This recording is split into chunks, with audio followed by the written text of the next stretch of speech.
Hello everyone. Hope you all are in good spirit and are staying safe. When we start our preparation for the civil services examination, many of us are confused with respect to the choice of optional subjects. We talk to our teachers, friends, elders, and also go through the interviews given by the successful candidates. In this video, I will try to give you an idea about political science and international relations as an optional subject. My discussion will cover the following aspects. First of all, we will be discussing the relevance of political science and international relations as an optional subject.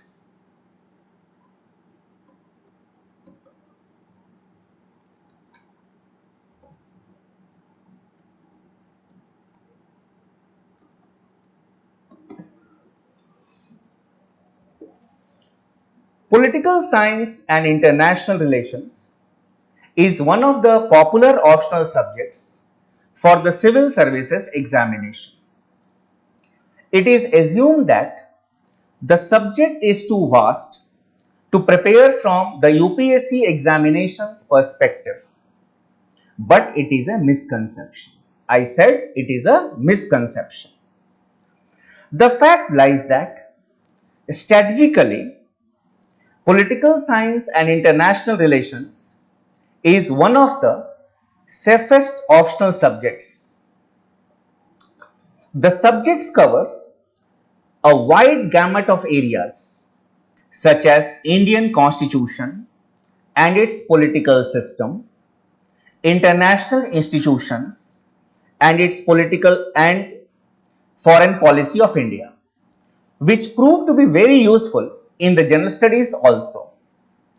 It also covers a wide gamut of aspects like globalization, liberalization, environmental issues, human rights, international monetary institutions like IMF, World Bank, WTO, which are important aspects of the general studies paper in the contemporary times. International institutions like the United Nations and its organs and agencies, regional organizations like the European Union, SAARC, NAFTA, and African Union, which find a place in the syllabus of political science and international relations, form an essential ingredient of the general studies sections. Not only this, in paper number 4 of the general studies paper, we have a topic called philosophical basis of governance. In that particular topic, the student will have to read the Western political philosophers like Plato, Aristotle, John Stuart Mill, John Rawls, etc., and Indian philosophers like Kautilya, Mahatma Gandhi, etc., which are a part of the syllabus of political science and international relations. Not only this, in paper number 1 of the general studies syllabus, we have a topic of ideologies, socialism, Marxism, liberalism, etc.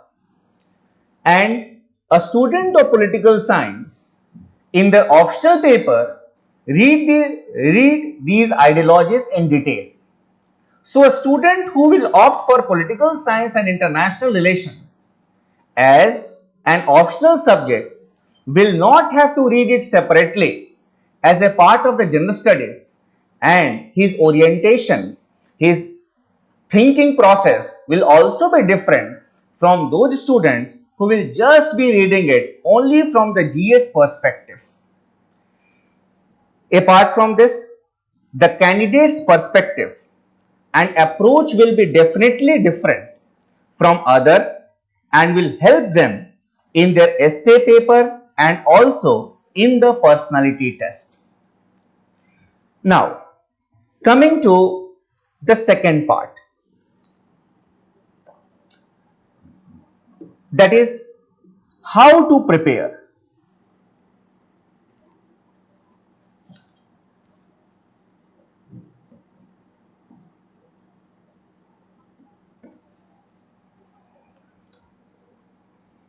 The million-dollar question is how to prepare for political science and international relations as an optional subject. What will be the best strategy so that we will get more marks in the optional paper? A glance on the syllabus of political science and international relations and the analysis of the questions which have been asked during the last 10 years will help us to answer these questions and develop a good strategy for the said examination. The main syllabus is divided into two papers. Paper 1 consists of two sections.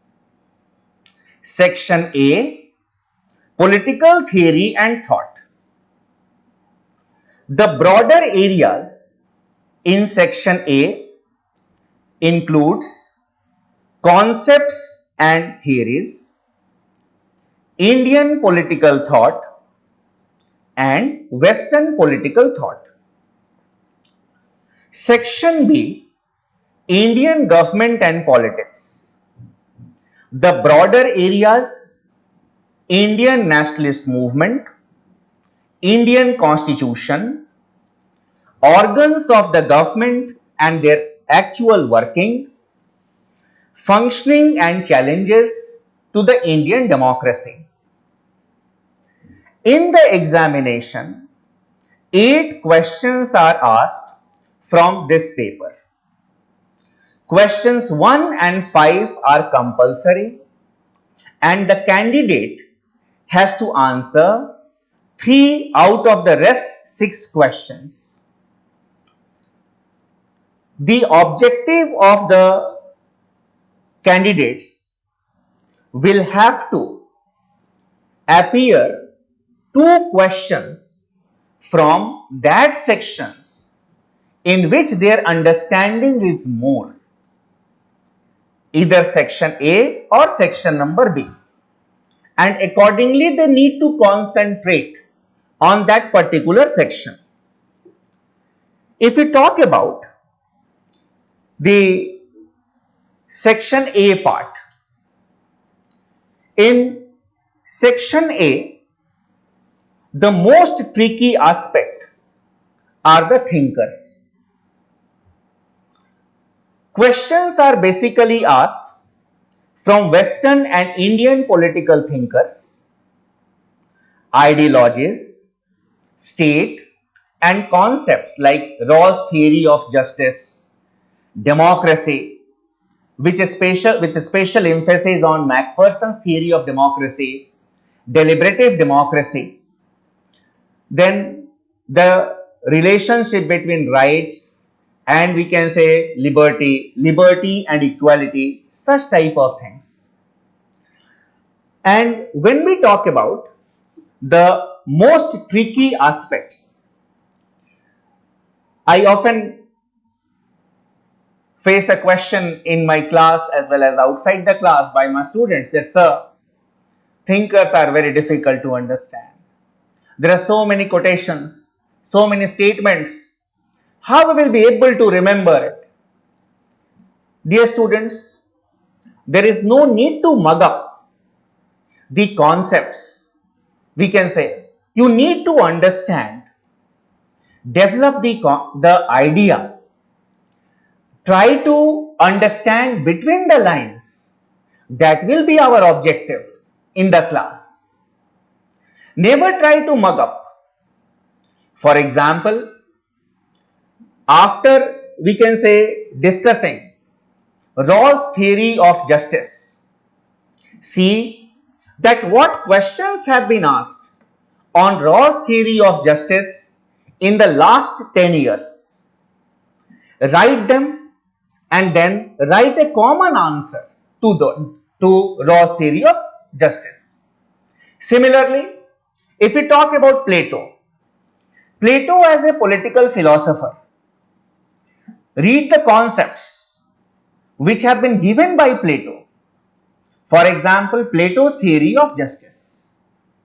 After reading the concept, try to understand it. That what is the concept of justice that Plato wanted to give. Then see to the last 10-15 year question papers.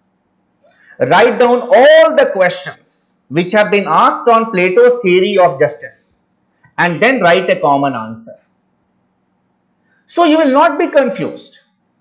The theme will be the same, yes, the wordings of the questions may be different. Now generally, the students, they face problem in writing the answers of comment. The thinkers based questions are mostly we can say based on the comment, the statements given by the philosophers. And after the statement is given, it is written comment. For example, the state is prior to the individual by Aristotle. Now, here it is not that you will have to give your own comments on it, that state is prior to the individual. It is not our perspective that has been asked. In what context Aristotle had said it, that state is prior to the individual. You will have to step in the shoes of Aristotle, that is the philosopher. Then only you will be able to answer this question. For a layman, for a general person who will see this statement, he will simply say that yes, the interest of the state comes first. The state is prior to the individual. The individual needs to sacrifice everything for the state. But Aristotle's philosophy was something different here. When we talk about a semicircle, the idea of the circle comes in our mind first. Oh, semicircle, half of the circle. Similarly, when we talk about the fingers, when we talk about our hands, then the idea of the whole body comes in our mind first. Then the idea of the fingers or the hands. Without the body, the fingers have no existence. This hand will not be termed as a hand if it is not the part of the body. Similarly, Aristotle was of the view that an individual exists only so long as he is part of the state and he discharges a function in the state. So, we need to understand the idea of Aristotle. These things are not difficult. That is why the understanding between the lines is required. It is not only mugging up the things, but we need to develop that aptitude in the class. Secondly, Mill as a reluctant Democrat, C.L. Weber. It is also an often asked question in the examination. Now, in what context Weber had talked about Mill, that Mill was a reluctant Democrat? Basically, here Mill was no doubt a Democrat, but Mill was not in favor of democracy which is being practiced in the contemporary times. He was not in favor of one man, one vote. He wanted that there should be weightage of votes. He felt that in a true democracy, the MPs should not get salaries. Then he was in favor of two chambers. Apart from it, he was not in favor of giving suffrage to everyone. So no doubt, he was a Democrat, but he was a reluctant Democrat. So basically, if we talk about the comment part, you will have to step in the shoes of the philosopher. Such type of, we can say, understanding has to be developed for political science optional paper. Then when we talk about section B is also very tricky, and students generally they get lesser marks in section B. The simple logic is that they feel that Indian politics, we'll write whatever we want. We'll write anything on coalition politics. We have read newspaper and we can write on governor's office. It's not like that. There is a proper way in which the answer has to be written in section B also, especially the issues related questions. For example, if a question is asked on governor's office, then suppose the question is, the office of the governor has evolved from an insignificant office to a significant one, and it has become a controversial office in the recent times.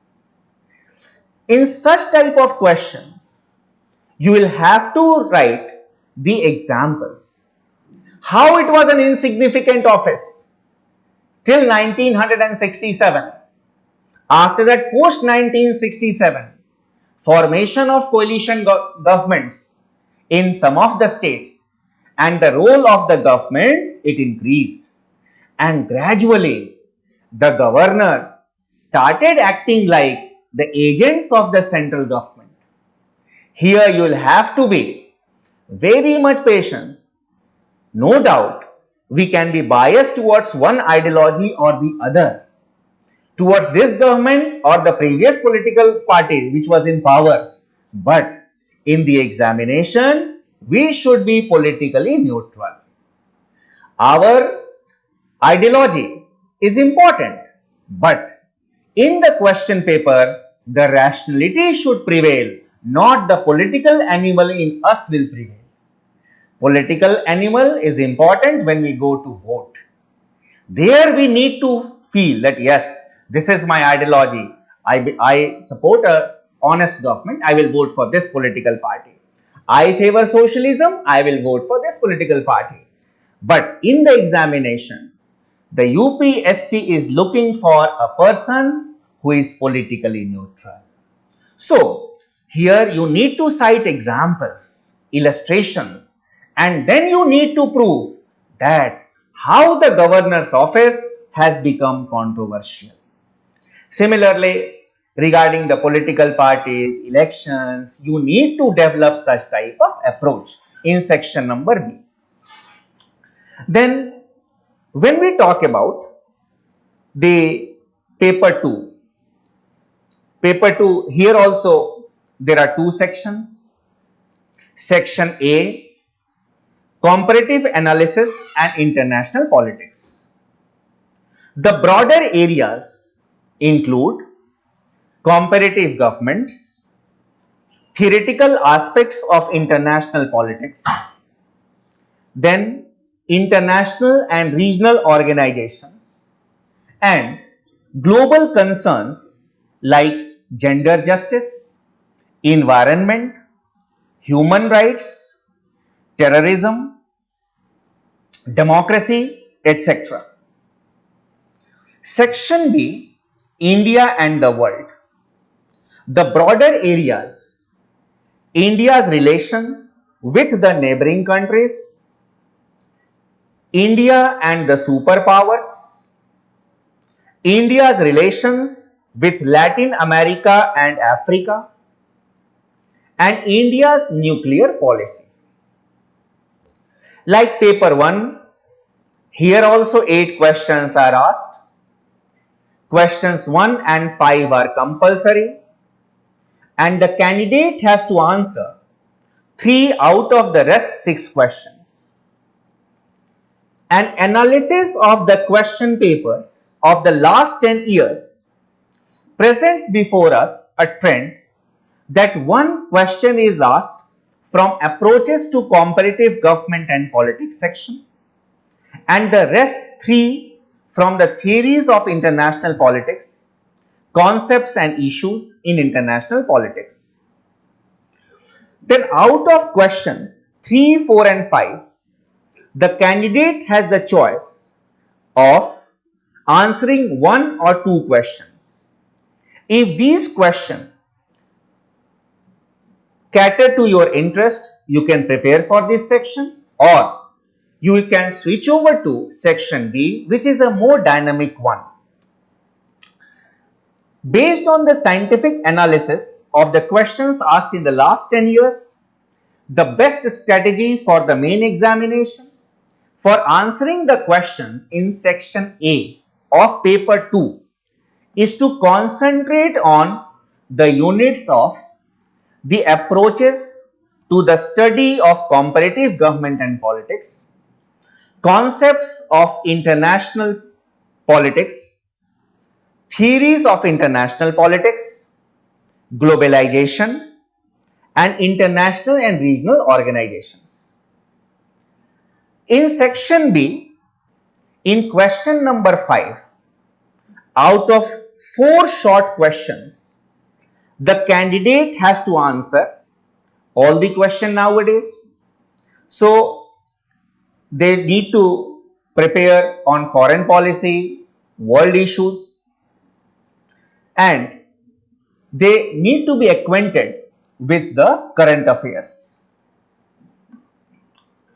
By now, the candidates must have become acquainted with the type of questions asked in the civil services main examination,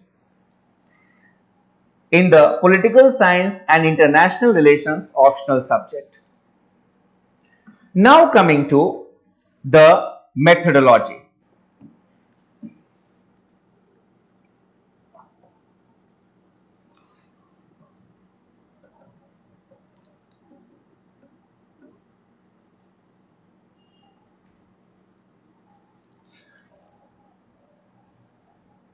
There will be 2 teachers who will be there with you for political science and international relations paper. Myself, Kumud Ranjan Singh, will be there with you for paper number 1, both section A and section B, and my colleague Shri Bharat Singh will be there with you for paper number 2. The basics of the topics will be cleared first, and then we will go to the highest level that is required from the UPSC point of view. For example, when we talk about the concept of state, in the UPSC syllabus it is written theories of state, but in the class we will start with the basic concept of state,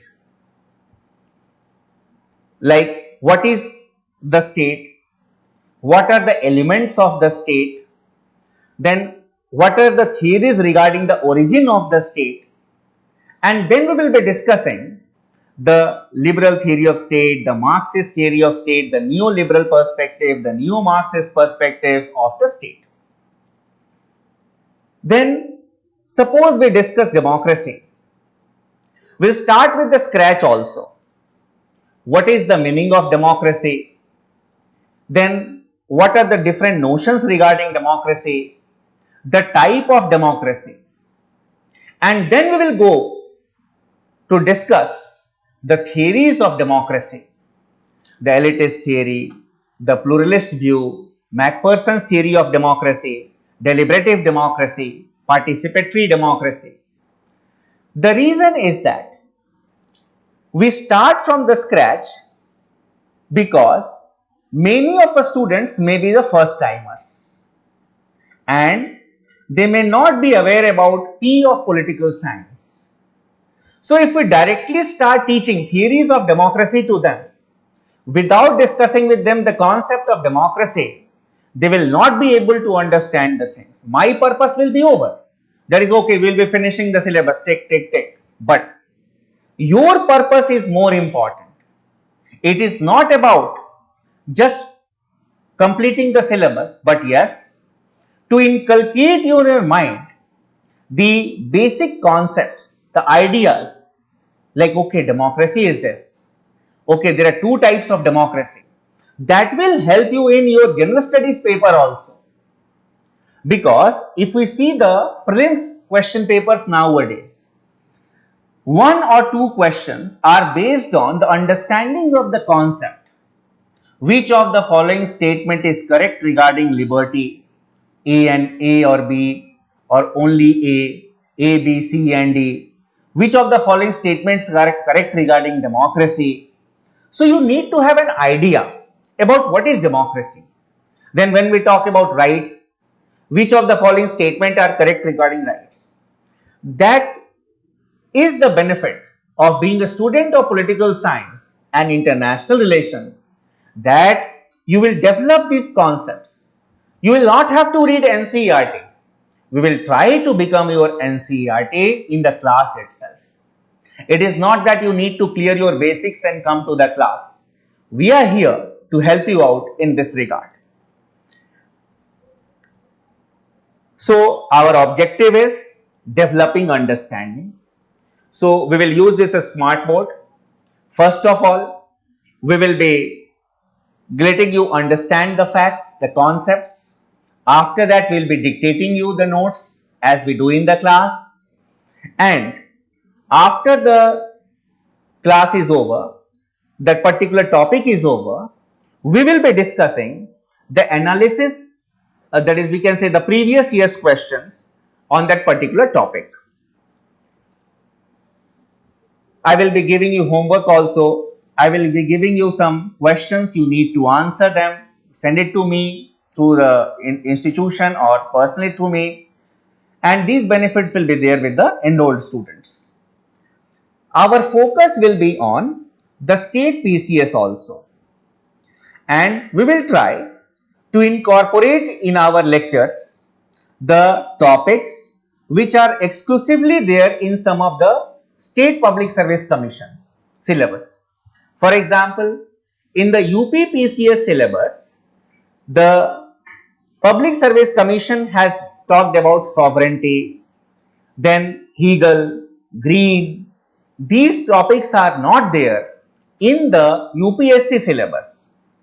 We will be discussing these aspects also, and that is, we will be catering to the needs of the State Public Service Commissions also.